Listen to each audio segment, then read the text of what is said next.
questions. I'm hoping they have a lot of answers, which I want opinions.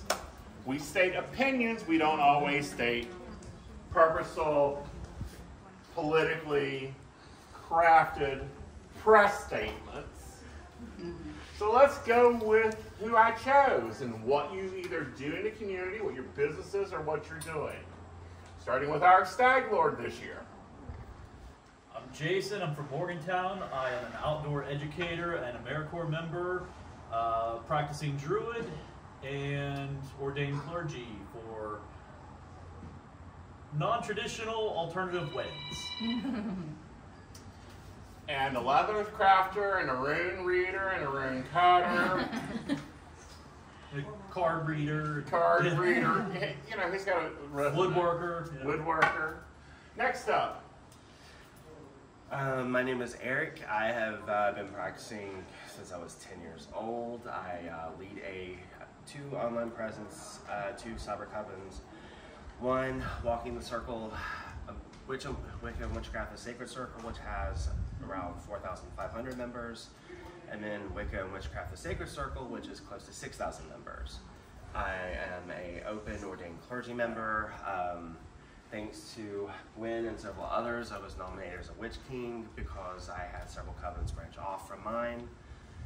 I perform, you name the ritual, I do it. I do everything from angelic magic to dark. I've always been raised growing up that sometimes karma is a B and then sometimes it's a W. So anyhow, a lot of knowledge. I am a practicing massage therapist. I practice Reiki, chakra work, and lead my own events. So. My name is David. I've been practicing for 5 years. I kind of cover the area of Preston and Garrett County, Maryland. Have other accolades below that. I have no idea what you're going to be going Man in with. Black of Covering the Crystal Isles. I am a man in black of covering the Crystal Isles. That's good enough. Okay, good. We'll go with that one. All right, next up, our Lady of the Day. Lady Gwendolyn here. So I am clergy. Thank you to Eric and Asen, who are both my spiritual fathers. I come from good stock, just saying. And we've been doing events since 2016 in the community. Really, truly have put a lot of the community before a lot of things in this world. Anyway, I'm not gonna go there. I'm just happy to be here and to have everyone here with us. I'm clergy. I do healing work, and yeah. And she's a psychic to International Lines. She works at least 2 networks and her private services, and she has access bars. Yes. Okay. My darling. Hello. So my resume isn't as great as everybody's, I'll just be honest. But I am, my name is Dawn. I am a co-owner of Vulture Culture. We've been kind of in the odd and crazy and interesting and haunted realm. I've been practicing lightly for many, many years. I stay strong with it for a while and then kind of fall off the bandwagon. But I was probably around 13 or 14 when I started getting interested in it. I focus a lot on the energy within, the spiritual realm, those sort of things. So as for anything paranormal, I am your lady to ask, because that's been my obsession for many years. I believe in strong powers and energies and things, you know, being left behind and leaving its mark on the world. Okay. I am Shannon Diaz. I am Secretary of Metro Valley Pagan Pride. I help get that organized. I help with our Metro Valley Pagan Press. Mother of 2, I've been practicing since I was pretty much born, kind of going back to the resurrecting Appalachian magic. My grandma was a Appalachian witch. She taught me what she knew. She taught me what she learned from her grandma. I taught it, started teaching it to my kids whenever they showed an interest, and I think that's what I got. And one of the head baristas. And one of the head baristas, and a writer, but Yeah, also, an author. Well, how many books are we up to now? 4, And how many novellas? 2. Okay. And What's I'm your working- genre? Not safe for work. Eric, Right. tell yours. Eric, tell yours. Okay, that's true. I forgot about a couple things. I was letting him slide. Yeah. So He still owes me 2 books. yeah, I actually, There are children. I do write LGBT sci-fi horror. So I do have 7 books that are published, 1 that I need to get published, and yeah, I've got so many irons in the fire. But yeah, I've got a series called The Immortium, which is basically a sci-fi take on vampirism, how essentially a comet was the cause of the existence of vampires, werewolves, Greek gods, all that good stuff. And I also have a Patreon where I do spell services based on a membership basis, which is literally $20 a month or less to help people out and teach lessons. All right, I forgot all about that. So Big Mouth here. I'm Ace Knight.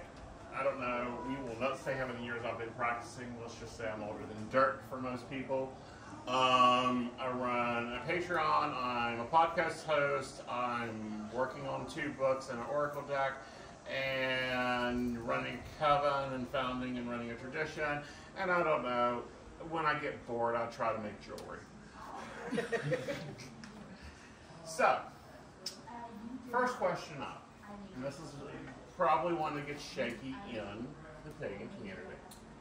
With, we have eclectics, we have traditionalists, now we have TikTokish. Yes. What's your thoughts and opinions, especially when you have people doing what I would classify as higher levels of magic and making it seem like they're baking a chocolate cake?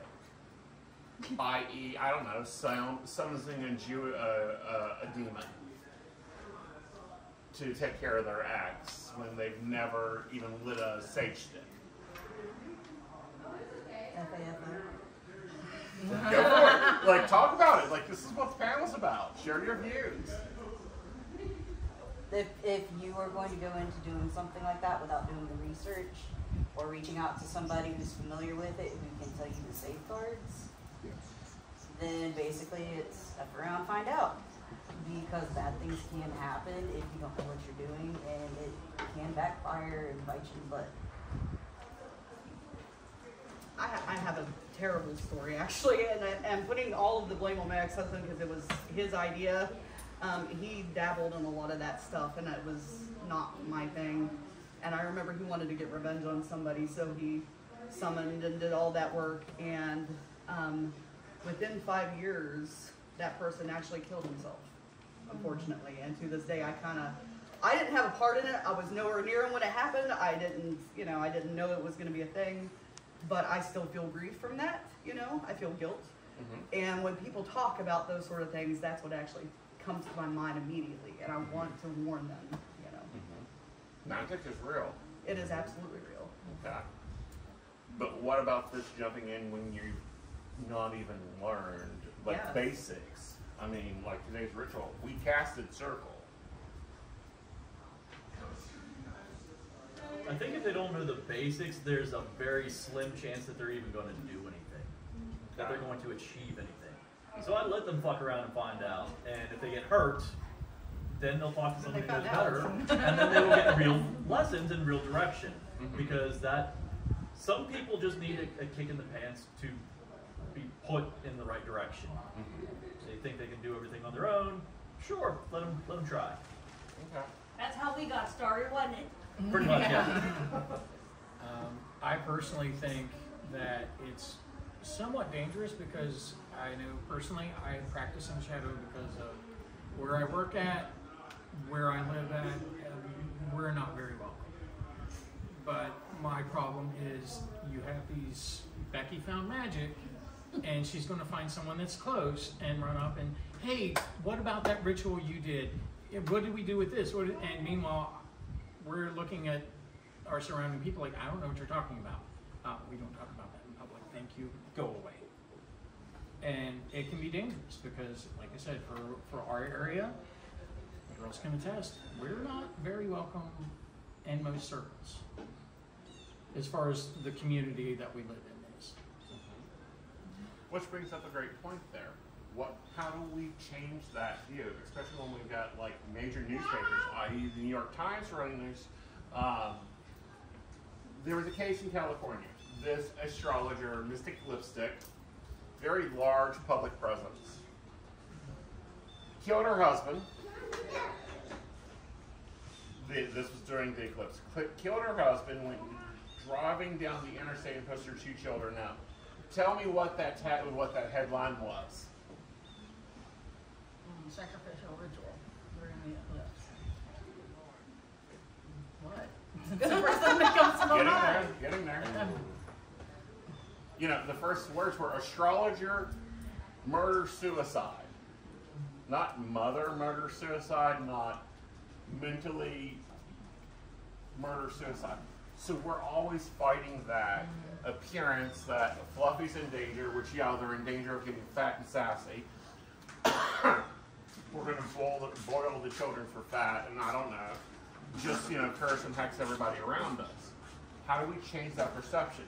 And then even for like paranormal, they hear that you do magic and paranormal, they aren't happy with Yeah, you. I'm an absolute loon then. Yeah. Oh yeah, I've faced that wrath a lot. So how do we start changing those perceptions? Well, I'm going to start with what I was going to say on the first question. Okay. Was I think a lot of people will jump into things because they think it's cool, and then it's kind of like Russian roulette. You know, if you have somebody that has a very negative mindset, they're obviously going to attract the most negative entities whenever they are in that mindset, because negative attracts negative. And you know, it's the kind of that little thing on your shoulder being like, you should go do this and you should go do that. But then you have some that you have to remember that were deities that were demonized, and they may get lucky and get the right one right off the gate. But it's also in the same vein of when you have a bunch of people playing with a spirit board or a Ouija board, whatever you want to call it, 9 times out of 10, some things are not going to happen because it's Parker Brothers. But if you've got enough people and you have that one person present that is psychically radiating energy, everybody's collective fear manifests something from into happening, and they're like, oh no, it's a demon. I'm like, no, it's that bitch over there psychic and just generated it and y'all manifested it. And I've seen that happen a lot whenever I've done investigations over the year, cleansings and things of that nature. But I would highly recommend to anybody, if you're going to get into any type of magic, whether it's white, dark, whatever, do your research. Don't just follow something on TikTok about, oh, they did that love spell, they did this, they did that. Do your homework. And to touch on your next question, it's education. You know, it's all about education, and it's the community working together as a whole. I was always raised by my grandparents to, when you go to any pagan event, don't focus on the differences that the traditions have, if they are tradition or if they're eclectic. Try to find the things that you actually have in common and talk about that.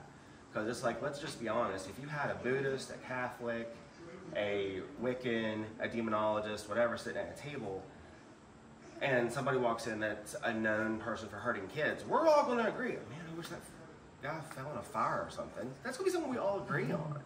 So find the things that you do agree on instead of focusing on the differences. And that's part of our problem, is the community will focus on the differences more than what we actually do have in common. And it all goes back to education. The more we can educate, the more it helps the community, the more it helps us spread what we're about. And another thing with that is like going back to being a priest, priestess, high priest, high priestess, is we were preaching before Christians were.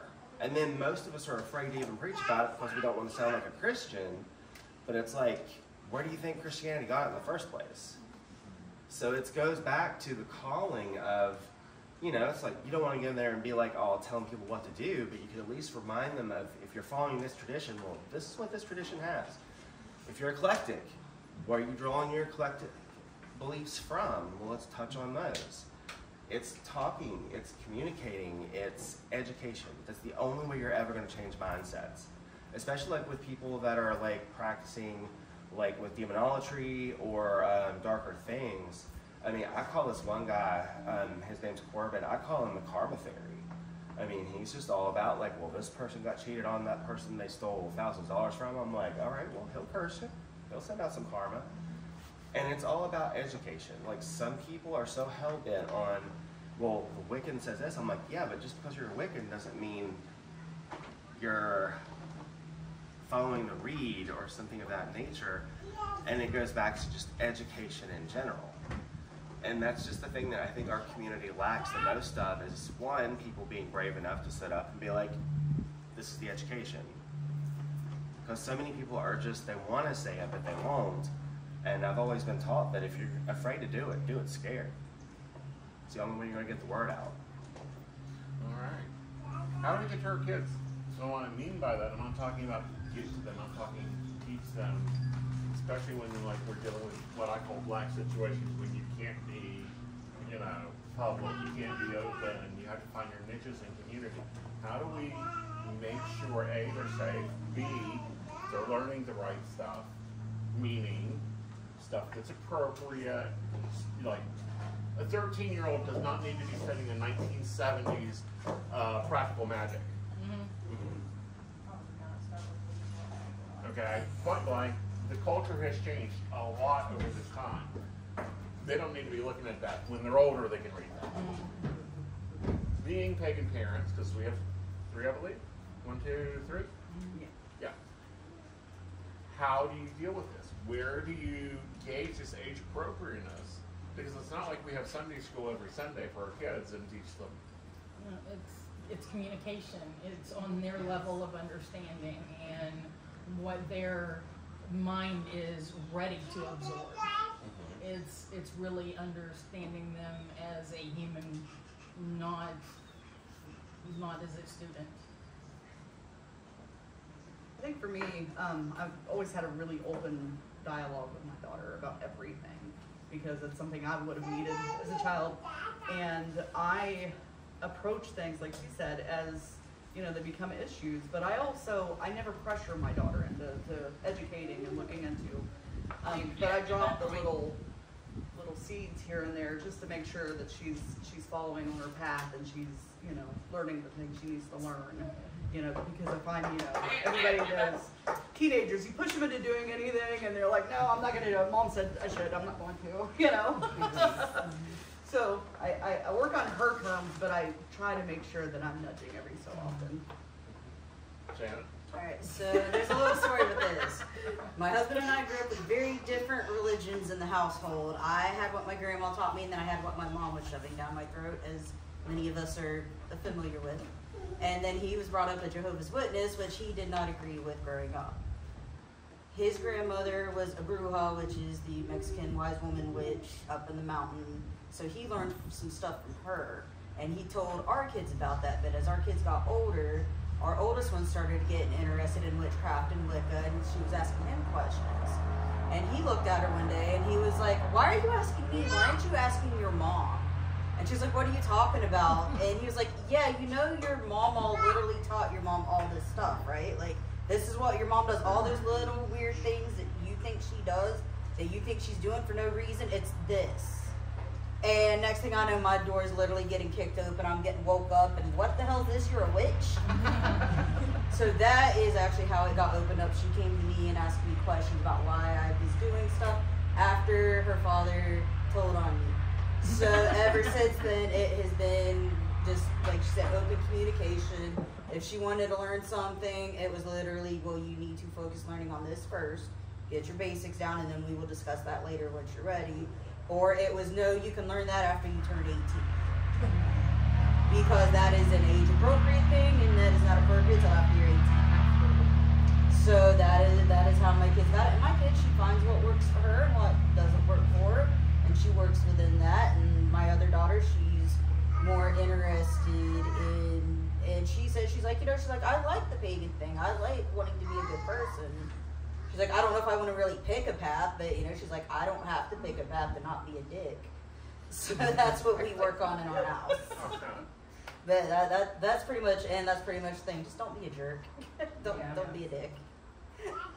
So I adopted 3 kids with my ex-husband, and with my kids, I started teaching them the protective things first, how to cast a circle, what salt was good for, things like that, and I let my kids kind of evolve on their own. Like when my daughter turned 14 and 15, she would ask me about the darker things, and I would explain it to her because I didn't want her to be ignorant, because at the end of the day, she would come home and she would talk about how her friends are doing all these things, and she's trying to educate them, because I have found as a parent, I mean, I literally went from no kids to 3 kids overnight 12 years ago.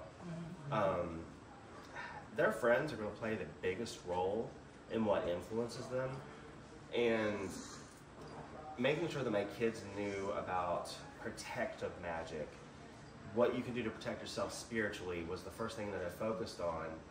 And as they've gotten older, I always want them to question their faith. I want them to challenge their faith. I don't want them to ever have blind faith. Because with my ex-husband, he tries to be a LGBT Christian, and we try to co-parent in a way that he teaches him this, I teach him that, and I let my youngest one decide. But me personally, when my kids come to me, they've always been able to tell me more than I ever want to know. But I'm grateful for having that relationship. But that's where I'm at with my kids. They are at a point where they will come and ask me questions. And if I think they're ready to learn it, I'll teach it, because I would rather teach it so they know about it, how to recognize it, how to protect themselves from it, instead of doing it. Like, I'll use my youngest kid as an example. He was getting bullied on the bus, and he comes up to me, he's like, Dad, this one kid, and tells me all these horrible things this kid's doing, and he's like, what can I do to him? I'm like, how about you let me handle that? And you just sit back and watch what I do, but you better not do it without me. That way I can at least supervise it in the future, and that's what we've done. Next, I mean, I've never condoned cursing kids by any means, but, I taught Christopher how to do a spell to make sure this kid got caught doing things, because he wasn't getting caught in any of the things he was doing. Well, next thing I know, Chris comes home and is like, he got suspended! I was like, all right. But yeah, it's just education with your kids, in my opinion. What about you? You've got what, 30, 60? 100. 100? Okay, school's growing. School's growing. So, mostly just being willing and open to questions. Okay. And not just answering questions, but posing your own questions to the kids. Because a lot of this is them reasoning out their own beliefs. You can't impose your beliefs on someone else. You have to help them form their own. So if you can answer questions for them, that is going to go a lot farther than someone preaching at them. Then you also have to focus on, for example, we teach kids not to talk to strangers, right? Well, when you've got the unseen world around you, what's a stranger? How can you identify it if you can't see it? If it's telling you sweet things in your ear, whispering to you, like, how do you discern what you can believe and what you can't? So it's really having that open channel of communication and being willing to talk with them about things that aren't necessarily mainstream, because otherwise they're going to get the answer somewhere else. You might as well be the one to help them form their own answers based on the evidence around them. Cool. Very cool. All right. So this one may be a hot button one way or another. With 5 and Dime now carrying sage sticks and incense, and then, like, some people couldn't get the wildflowers that are 4 hours away, or crystal lunas, or don't know that shops are even in their area. I heard something today when I was at a vendor, and I'm like, are you nuts? And she was apologizing because she had beautiful sweetgrass, baked sweetgrass rolls. Gorgeous. But they're not handmade, they're store-bought. And that matters to some people. And I'm like, excuse me? I can't roll those things. I don't have time. Where do you think that our pickiness comes in at? Because if we look at our practicing pagan ancestors, they didn't get picky. They couldn't get picky. You take what you got. You work with what you got, what you can get. Feedback, talk, conversate about this. No, you either use what you have available to you or you find a substitute for it. Yep. That's what our ancestors did. Right, but getting what I call snobby about it. There is no need for any of that. Nobody's better than anyone just because you can grow your own or order it or anything like that. If it's available to you in any form, you take it. It goes back to the first question. It's TikTok witches, not understanding subtlety or not understanding the complexity of cultural appropriation. They just stand on their platform and scream at the top of their lungs without understanding the impacts and nuances of what they're screaming about. It's a plant. And yes, it's a sacred herb to a lot of people. Yes. You gotta understand the subtlety behind it. Are you burning it in a pseudo Native American ritual? That's not good. No. Are you burning it for your own personal use for cleansing? And you're being respectful and of everything about the plant itself? Okay, you can use store-bought if that's where you get it, because it doesn't exactly grow anywhere around here. No. But you bring up a great topic there too. You know, ordering herbs from India, Afghanistan, what is it? You know, herbs that would not be naturally used in Indo-European practices. Jamaican practices, Mexican practices, like these are like herbs that are only used normally as spices, but using them in spell work. Like if you want money, order saffron. Thoughts? Where's its place in our world? Should it be placing in our world? It's symbolism. Some of those, like you said, saffron for money is symbolism because it is a rare spice. It is hard to get. You have to order it. You can't get that anywhere around here. We have a global economy right now. There's no reason we shouldn't be using it. We have to use it responsibly, but it's there. It's another tool for us. Right. But for a money spell, you're ordering saffron, which... No! If I have to do a money spell, I don't have the money for saffron. I mean, That's where I'm going with this. Go for it. I'm a BOAB, a bitch on a budget. Okay, I've got 3 kids. I do some kitchen witchery because, again, it's some stuff my grandma took. I don't need to use saffron. I've got cloves. I've got cinnamon. I've got other things I can use to help bring in money. It doesn't necessarily have to be saffron, and no offense. If I get saffron, I'm making saffron rice and I'm eating it. Yep. I'm going to enjoy it. So, but that comes down to, like you said, if I can afford saffron, I probably don't need to be doing a money spell. And it goes into the theme of this whole festival. It's resurrecting Appalachian magic. Appalachian magic users were poor. Very poor. Were? You had to, well, still. We are. It's like you use what's available. Look, What's around you, because that's what is available. You don't have to pay for leaves from the tree out your backyard. Or grass or plants growing in the field there. You use what's available until you can get these other items. And even then, you don't need them because obviously it's working, so why change it? Right. But you bring up a great word that gets thrown around a lot and misused a lot. Cultural appropriation. Now, if you look at Appalachian magic, there's a little bit of German, there's a little bit of Spanish, there's a little bit of the Conjure, there's a little bit of Native, there's a little bit of Spanish, there's a little bit of Asian magic thrown in, especially if you're in the coal company area, coal mining area. And stir it up like a big old pot of cauldron stew. And then, you know, you get these kids that, oh, Granny, we can't do that anymore. We can't blow set, we can't. First of all, I've never heard this in my life until I got on TikTok. You can't read cards anymore. You're not gypsy. You're not Romney. You can't blow cinnamon in your door because that takes away from this culture. You can't wash your doors down in vinegar, which if you ever cleaned up coal cert, there's only 3 products that takes it off the walls, vinegar being one of them. How do we, A, educate on real history of culture, and B, maintain that black magic that exists here when we're losing it?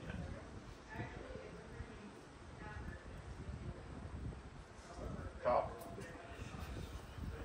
That's a really hard question, honestly. I think It's not this all. I think it just all goes back to education, and also just touching back on the question that prompted the question, is materialism is just, it's essentially an infectious energy that goes around making people think they have to have these certain things.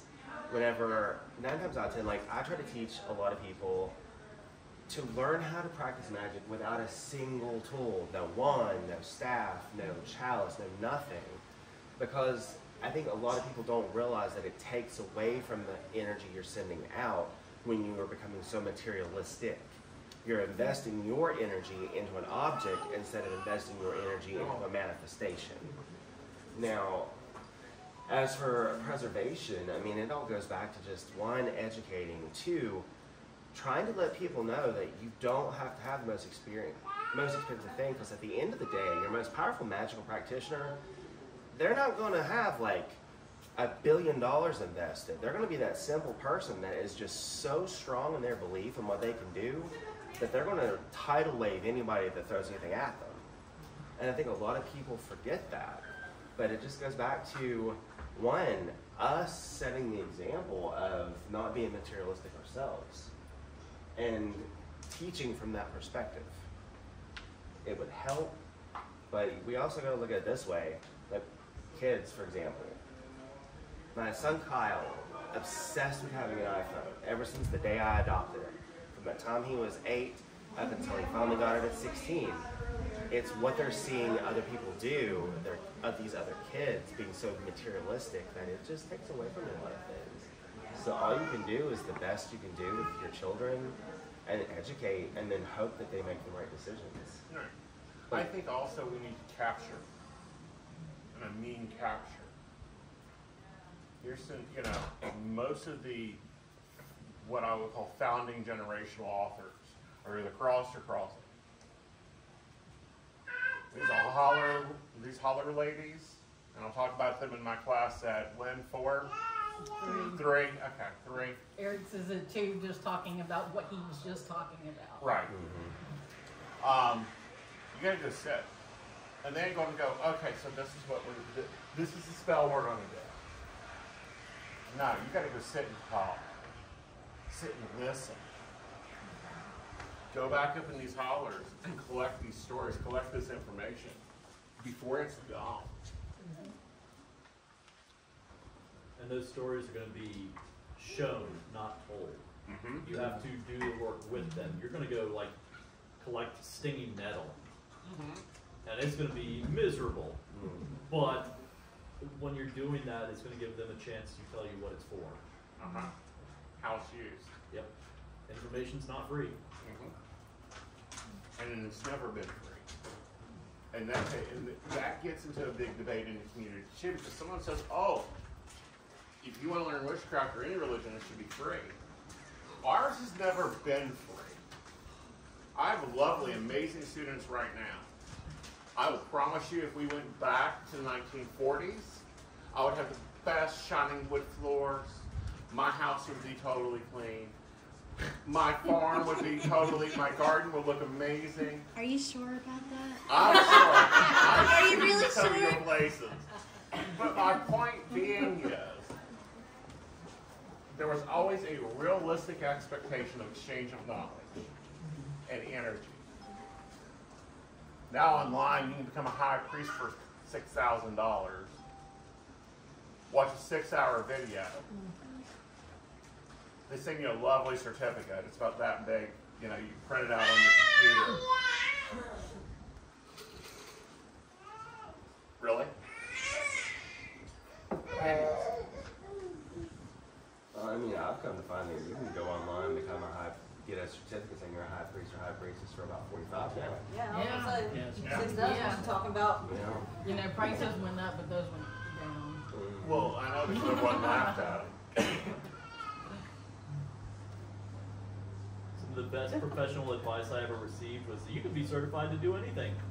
Doesn't mean I'll do it. Doesn't mean you know what you're doing, but you can be certified in it. Yeah. Yeah.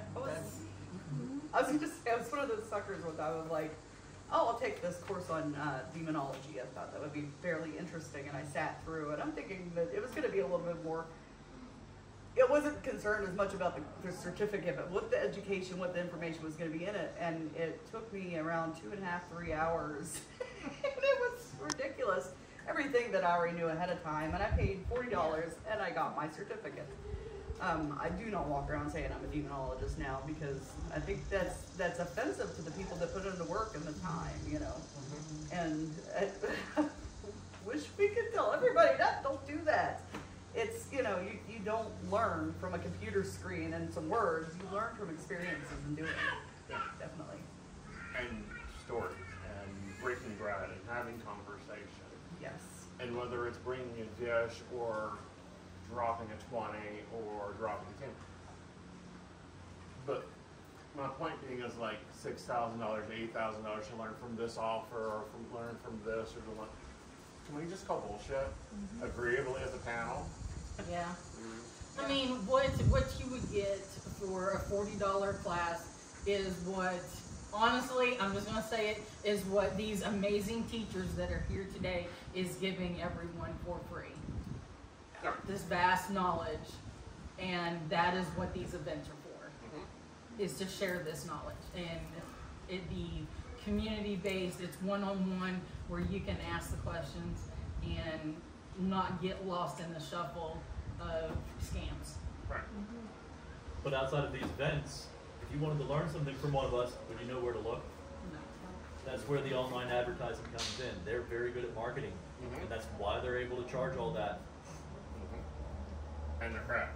Yeah. Crappy. Oh, because I've reviewed classes. And it's like, no, we're not having this class.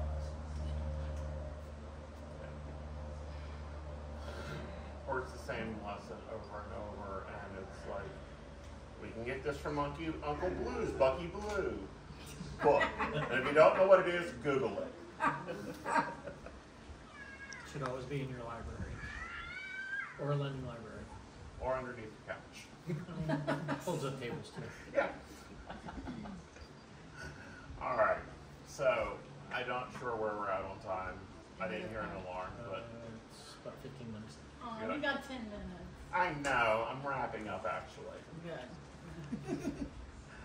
You don't know how good, how odd it is to actually hear Asen say he's wrapping up something. I know. I normally get cut off. I'm doing better. He normally is like cut off at the buzzer. Oh, I'll just be a minute. So, Right. 5 more minutes. 5 more minutes. 10 more minutes.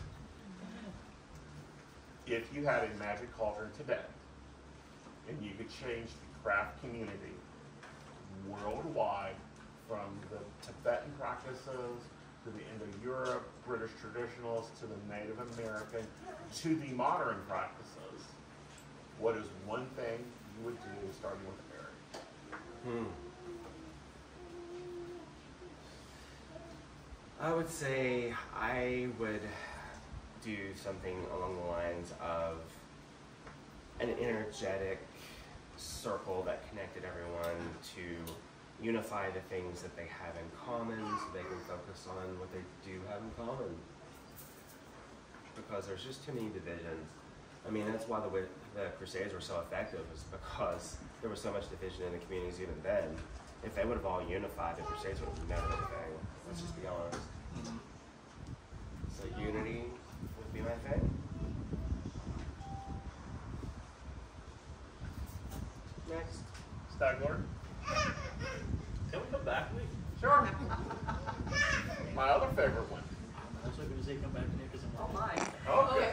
Okay, mine would absolutely be bringing everyone together. I feel like I was meant to be a networker in this lifetime, so mine would definitely be to network everyone so that we could all come together and work on what is needed, because there are so many issues right now across the world.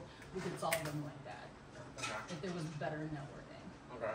So if we could all put those differences aside, like we've talked about here on the panel today, you know, from different place to place, it would eliminate all of that. I'm actually right there with them. I was having trouble thinking, but they do bring up a really good point. So I'm in agreement. We have the power to change. Yes. Well, we do have the power to change, but we gotta want to change first. Shannon? Well, part of the reason I got involved with Metro Valley as it formed was I wanted to make sure there was a community around that my kids were aware of that they could go to and be with. And I would hope to make something like that, whether it's through networking or just, like you said, everybody looking past the differences and just seeing what we have in common and work towards the stuff that we want to achieve rather than tear stuff down. So that's what I would want to focus on. I believe Byron said we can't hold circle, but we surely help now with the spaghetti dead dog. Oh yeah, absolutely she is. Okay. So, go. Okay. It kind of touches on what everyone else has said, and I know before I found Pace and started learning from him, I did feel like I was the only one in the forest sitting there by myself, trying to figure out what the hell I was even doing. And just the ability to let everyone know you're not alone.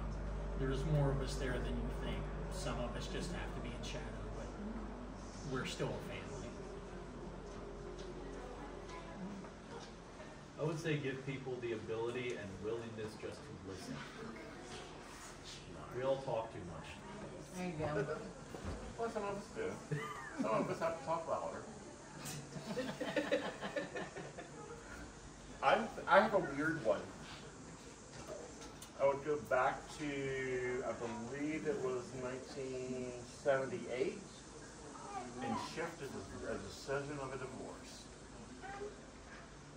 Or even the divorce itself. Does anyone on my panel want to guess which divorce it is?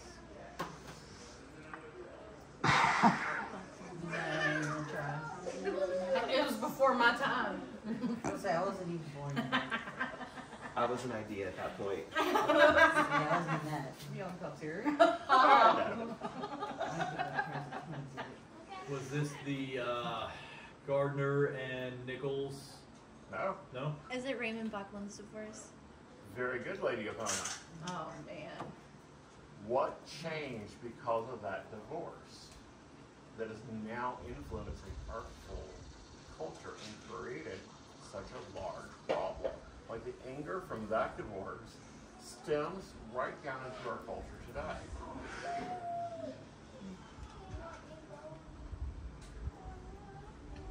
Look at you. Okay, high priest and high priestess divorce. Who takes the covenant? She does. She does. Which then forced Buckland, Ray Buckland, to produce Bucky Blue. Which then forced the next code. It stopped being, okay, we have to figure out how to hive and how to still operate as a community because we're a community. And became, oh, you don't like me, I don't like you, great, I don't like you, fuck off. Walk off. And that's what brought back our tribe mentality that we have all the way, including the new ones. The young people, they feel that anger, that divorce there. So I'm like, damn, did someone like curse that divorce? And if so, let's go back and undo it.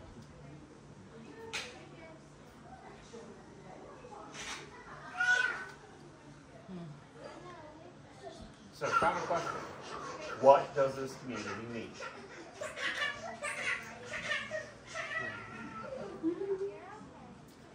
More gatherings, aside from just doing a pagan pride or a Yule Ball, any of that, just more gatherings of people having a chance for community so people know that they feel welcome. Because if you're not going to have a lot of events, you know, one, people don't know about it because it's just harder for us to advertise. But events, gatherings really help build a community, and I think that's something that we all should be focusing on. It shouldn't just be waiting around for an event like this. It shouldn't be just waiting around for belting to happen. It should be figuring out ways to generate some type of funding or whatever the case may be. Or just do stuff for free, you know, be like, have an agreement. We're all going kayaking, we're all going hiking, you know, things of that nature to get back to nature and just have events. Some of the best gatherings that we ever had was back whenever we first started, and was like, hey, we're gonna meet up at the park and let's just bring a picnic and get together and talk. And that's a lot of what I want to get back to. Resurrecting that Appalachian magic, that's one of the things we're on Temple of Light's getting back into. All right. And we're hoping to see that throughout the state. Hint, hint, everybody. We do. I know you, Metro Valley has their own area down there, absolutely, that does that, and it's growing tremendously. When is that, by the way? September 21st. And where is that? Valley Park in Ridge. Okay. All right, so events has been put on the table, so everyone else has to pick something else. Grassroots, small group, local, within your city. Just start small. We've got big events for the entire state, several of them. But what do you do next week? Right. What do you do for each order or Wheel of the Year ceremony? They don't have to be big. But I guarantee you there's at least one other person in the community that doesn't have anything to do. Just each time, one more person there, one more person from here. They bring a friend. It'll grow. Just got to start. David? I would say see what we're doing for the community outside of us. Prove them wrong. Prove them that we're not the boogeymen that's out there to get fluffy and take the kids. We're part of this community too. We're a part of the greater community. Does everyone around the area got food? Does anyone got a nice place where you can sit there and borrow a book if you need it? Start small, like Jason said. Yeah, I think mentorship and communicating with people, and I'm one of those people that I think that regardless of how, you know, like the fears and the things that you have, you need to try to project yourself as strong and confident and kind. The world needs kindness. So putting yourself out there, having no shame for who you are and what you believe, and, you know, reaching out to people. I think that you can reach a lot of people that way. I think you really connect in with a lot more people that way. Good. All right, so I'm going to do a story time to close this out. Back in the late 60s, Lady Monique Wilson and her little coven of 5. I think Monique Wilson, and I know a lot of people don't like Monique Wilson, but she did do some damn good shit. 5 people.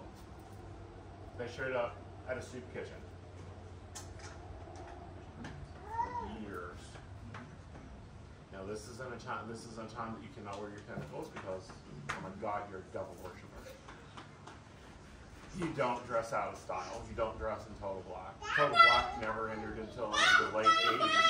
Oh, honey, please look at my uniform, okay? We're late 80s, okay, baby? We can tell when we grew up. Yes, absolutely. Okay?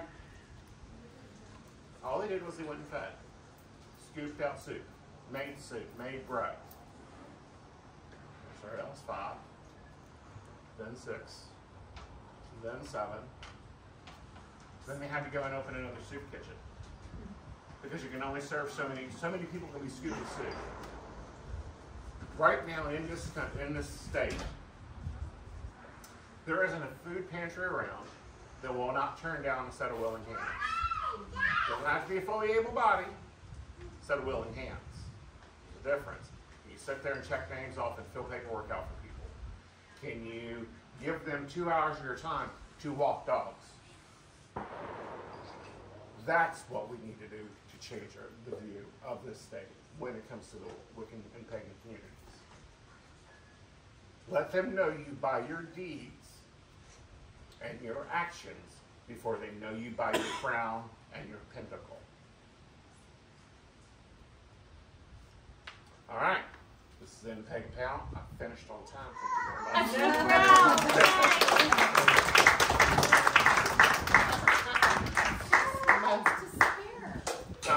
6 minutes to spare. Wonderful No. questions from the panel. Audience questions. Let's go. I have a question. Yes. So I'm a massage therapist. I just started my business name is Blessed Deep Massage. And of course, there's stigmas with that. People in my area have attacked people for their religions. Where are you? Where are you? I'm working in Hardin County. Hardin County. It's in Hardin, Grant, Middleton. These people are Okay. attacking this woman. And she's asking my coworker, what kind of person is she? Should I even have her in my building? As a professional, and my job is a massage therapist, how should I approach that? That's a hard one, because I know as being openly gay and a witch, I work out of my house doing my massage practice because my little boy has seizures. And the only thing you really can do at the end of the day is educate, and I'm going to kind of touch on what he said a minute ago. Most people come up to me and they see me as a person who my adoption made the newspaper, whether I wanted it to or not, because me and my ex-husband were the first gay couple in Raleigh County to adopt. We were the first gay couple to get legally married in Raleigh County. And people saw those deeds. And I remember distinctly one day I was working at Dr. Gross's office, and this woman saw my necklace. And she was like, well, that's a devil thing. I'm like, no, actually this is a pinnacle. It represents the elements. It has nothing to do with that. And she was like, and it blew her mind that I've done all of these good deeds. And she was like, well, I would just expect a Christian to do that. And I'm like, anybody that has a good heart can do things. And I think it's just kind of one of those reminders of, especially if they're using Christianity as their backbone to argue with that person, be like, aren't you supposed to not judge? Because, I mean, you're judging that person instead of getting to know them. You know, I see it no different as somebody coming at me for being gay and saying, oh, well, you know, you're doing this in your bedroom. I'm like, well, honey, if you were worried about my bedroom more than yours, who's the bigger perv? You have to throw that ball back in their court and make them think. And that's the best thing you can do, is you have to kind of make them think. You have to remind them, if they're going to use this as their backbone, be like, well, you know, you're judging that person. You're not even giving that person a chance. I mean, that's on you. And that's all you really can do is, best I can tell you, because I've ran into some people that wouldn't see me because they knew I was gay, they knew I practiced witchcraft, and then eventually my clients would rave so much about my work that I would finally get that person on my table, and they were like, man, I wish I would have listened to them instead of them. And it's just doing it by example, the best thing I can tell you. All right, I'm going to throw mine at you. I always like to fight fire with fire. You're up in Hardin County? Grafton? Hardin County is where I work, yeah. Yeah. You know, that county's got a lot of coal miners, but you know what it's got more of? Disabled veterans. I say throw it on the table, big old sign. Go down to your sign, tell me $5, whatever, $10. Get a sign. All veterans with, you know, the vet card, 50% off service. Slap it on the door. Well, right now, each month I've been doing something different. So for Mother's and Father's Day, 20% off. From now until the end of August for Teachers, so that's going to be active form, 20% off. We're trying to reach different backgrounds for people. Right, but I'm saying, you know, they're coming at you with, is she a good person? You back your vets, your firemen, and your EMTs. Nobody in that county will go against you. Slap them. You can take 50% cut on an hour. But I would only do it once or twice, because they'll come back every time thinking that that's what they're going to get. You know. So I have a crazy story I need to share. Go for it. And I know, well, this was the so I decided to try my hand at doing some events, oddities, and all kinds of, you know, interesting things. So I spent months planning this event, trying to make sure I'm setting it on a date, it doesn't interfere with people, and it's all based around the strange, the unusual, the, you know, be yourself. I called the city of Clarksburg, and I say that we have this event coming up, we need a bathroom. Can we rent the city facilities to use for a bathroom? And they said, well, you know what, I think that park is actually rented, which was adjacent to our park. And come to find out, the city had planned to host Jesus Fest this area, the very same weekend. And we were literally, what, like 50 Yes. feet apart from each Yes. other. It was this giant An festival, and then my park here with my events. It was an alley distance. Yes, it was an alley. And I, for a moment, hesitated, and I thought, I gotta cancel this. I can't do this. We're gonna get shamed. We're gonna get yelled at. We actually pushed through. I had a lot of people crossing over from Jesus Fest, and everybody, my vendors were fantastic. We were open and welcoming, and present yourself that way. You know, try to be kind. Show the positive side of you. Win them over that way, because we ended up having a fantastic event where people were leaving Jesus Fest to come to us because we're a little more entertaining. But there was no drama in between. Thank goodness. Thank goodness. Except for I did have one woman that said I would never take my family to something like that, and I said, then don't. That's cool. That's great. Enjoy Then yourself don't come. on the other side. You know. The other thing is how are you reaching out to this community to be backing you in that community? Yes. I really don't know too many people. I've met one, and it was such a negative experience. I kind of just gave up to myself. I'm eclectic. You can't. You can't. You can't. You got to get out there on that Facebook, be posting that page, be posting those sales. How many teachers do we have here today? No, I mean educate your teacher. Get your arm up. I teach to education. Yeah. You have to keep throwing yourself out there, point blank. That's the only way you're going to get it.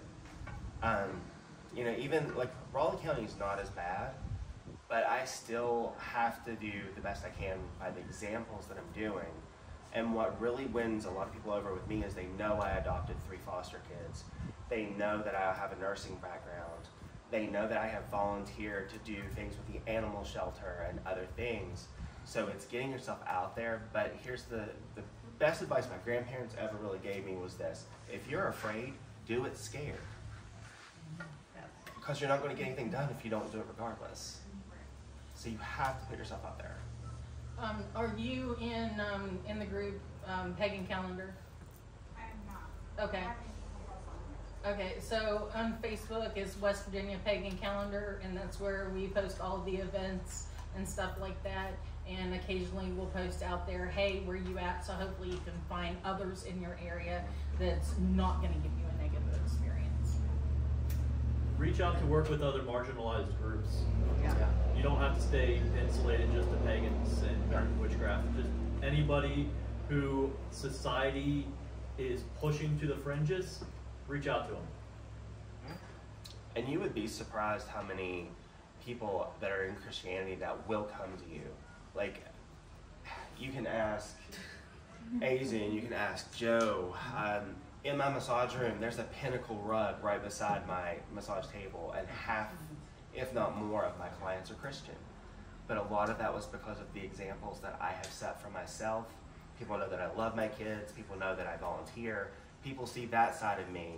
They don't see this necklace.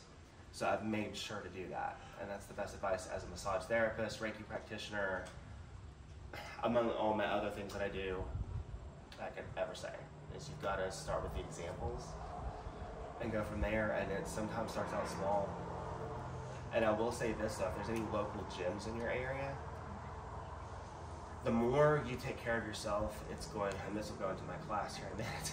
All right. But Well, we got to it'll get to your help. class. Yeah. All right. So we're going to It's an avenue. wrap this up. Where can they find you other than here today? And then wrap up. We're done. Facebook, Eric Allen Williams. Best way to find me, because I'm on Facebook more than anything. Even though it's ended, the best way to find me is through my podcast and affiliated websites through Facebook at the Esoteric Book Club. I have business cards if you want some. On Facebook, David Cage. I'm the one that's got the Leo Lion as my profile pic. Shadow. I mean, don't Shadow, run up but- to him at Walmart Yeah. and break etiquette. No, we were at a family reunion today. Yes. Yeah. Lady Gwendolyn Healing, or you can Google Rowan Temple of Light, which has all of our classes, all of our clergy, all of our events, all on there. My business name is Vulture Culture WE. If you just search that term up on all of the main socials, you'll track me down. My name is Dawn Hensel. Feel free to friend request me on, Facebook, whatever. I'm pretty open about all of that, so I'll talk anytime. Shannon Diaz on Facebook. You can go to the Metro Valley Pagan Pride Facebook group. Find me on there if you need to. Find any of us. What is your event again? September 21st at Valley Park in Hurricane. What time? Starts at 11. If you're going to Vin, be there and set up by 11. Should they already have signed up to Vin? You still have a week, I think? Okay. Yeah, still got a week left. And we will have, if people cancel, you can ask to get put on a cancellation list. No promises, but you can always check. Alright. Alright guys, hope you guys enjoyed panel. This is probably our quickest one yet, and that's okay. And Eric's going to be teaching energy magic. Mm-hmm.